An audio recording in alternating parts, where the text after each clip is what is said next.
सात संगत जी बड़े प्यार से कहना धन निरंकार जी। सात संगत जी कैसे हैं आप सब? कमेंट बॉक्स में ज़रूर बताइएगा। आज एक और दिल छू लेने वाली और प्रेरणादायक साखी लेकर उपस्थित हूँ। तो आइए संतो जी आज की साखी सुने। सात संगत जी, एक बार नारद जी ने भगवान से प्रश्न किया कि प्रभु आपके भक्त निर्धन क्यों होते हैं? भगवान बोले, नारद जी मेरी कृपा को समझना बहुत ही कठिन है। इतना कहकर भगवान नारद के साथ साधु भेष में पृथ्वी पर पधारे और एक सेठ जी के पास जाकर भिक्षा मांगने के लिए द्वार खटखटाने लगे। सेठ जी बिगड़ते हुए गुस्से में द्वार की ओर आए और देखा तो दो साधु खड़े हैं। भगवान रूपी साधु बोले, भैया बड़ा जोर की भूख लगी है, थोड़ा सा भोजन मिल जाए तो हमारी भूख मिट जाएगी। सेठ जी गुस्से में बिगड़ कर बोले, तुम दोनों को लज्जा नहीं आती? तुम्हारे बाप का माल है क्या? कर्म करके खाने से क्या तुम्हें लज्जा आती है? जाओ जाओ यहाँ से जाओ, किसी होटल में जाके भिक्षा मांगो। यहाँ पे आ गए हो मुंह उठा के भिक्षा मांगने के लिए। तुम्हें क्या ये होटल दिख रहा है? ये मेरा घर है, होटल नहीं। यहाँ से तुम सब जाओ। उस सेठ की बातें सुनकर नारद जी बोले, देखा प्रभु, ये आपके भक्तों और आपका निरादर करने वाला सुखी प्राणी है, इसको अभी श्राप दीजिए।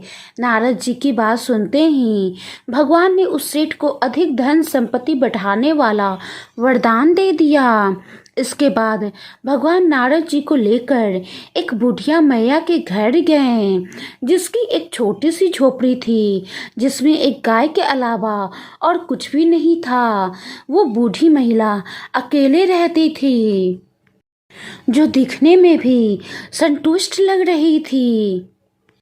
उस वृद्ध महिला के घर के बाहर जैसे ही भगवान ने भिक्षा के लिए आवाज लगाई, बुढ़िया मैया बड़ी खुशी के साथ बाहर आई। दोनों संतों को आसन देकर बिठाया और उनके पीने के लिए दूध लेकर आई और बोली, प्रभु मेरे पास और कुछ नहीं है, इसे ही स्वीकार कीजिए, मुझे क्षमा कीजिएगा। मेरे पास खाने पीने का सामान ना होने के कारण मैं आपका उससे स्वागत नहीं कर पा रही हूँ, लेकिन मेरे पास ये दूध है, ये दूध पीकर ही आप मेरी सेवा स्वीकार कीजिए। भगवान ने बहुत ही प्रेम से उस बूढ़ी मैया का सेवा स्वीकार किया और दूध पिए। तब नारद जी ने भगवान से कहा, प्रभु आपके भक्तों की इस संसार में देखो कैसे दुर्दशा है, मुझसे तो ये देखी नहीं जाती। ये बेचारी बुढ़िया मैया आपका भजन करती है, आपकी भक्ति करती है, आपकी सेवा करती है, आपके नाम का जप करती है। इसका ध्यान भगवान में ही दिन रात लगा रहता है और अतिथि सत्कार भी करती है। इसका व्यवहार भी मीठा है, इसकी बोली भी मीठी है। आप इसको कोई अच्छा सा आशीर्वाद दीजिए।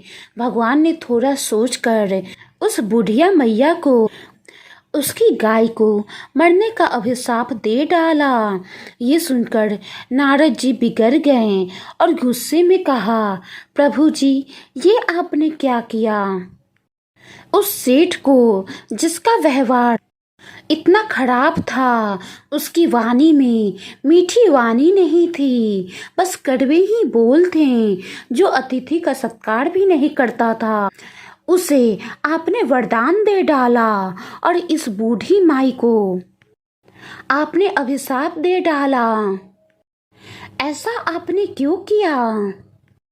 भगवान बोले, ये बूढ़ी माई मेरा बहुत भजन करती है, मेरा ध्यान करती है, सिमरन करती है, भक्ति करती है।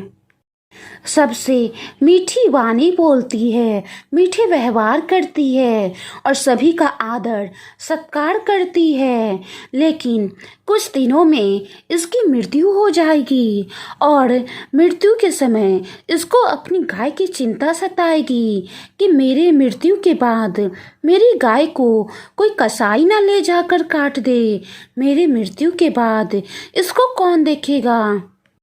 वो गाय की चिंता में इतना खो जाएगी कि उसको परमात्मा का स्मरण भी ध्यान में नहीं रहेगा और परमात्मा का स्मरण ना होकर बस गाय की चिंता रहेगी और वो मेरे धाम को ना जाकर गाय की योनि में चली जाएगी।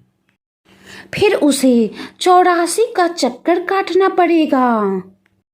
और दूसरी तरफ सेठ को धन बढ़ाने वाला वरदान दिया कि मृत्यु के वक्त धन और तिजोरी का ध्यान करेगा और वो तिजोरी के नीचे सांप बनेगा। इसीलिए मैंने ऐसा किया ताकि उस बूढ़ी मैया का ध्यान मृत्यु के वक्त भी बस परमात्मा में ही लगा रहे और मृत्यु के बाद वो इस निरंकार में लीन हो जाए, उसे बंधनों से छुटकारा मिल जाए, 84 के बंधनों में वो ना फंसे। तो अब बताओ नारद जी, क्या मैंने ये अभिशाप दिया या आशीर्वाद दिया। नारद जी कहने लगे, प्रभु मुझे क्षमा कर दीजिए, आपकी लीला आप ही जाने, मैं क्या जानूं।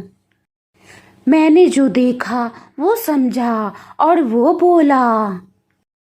मैं आपकी लीला को समझ नहीं पाया, मुझे प्रभु क्षमा कर दीजिए।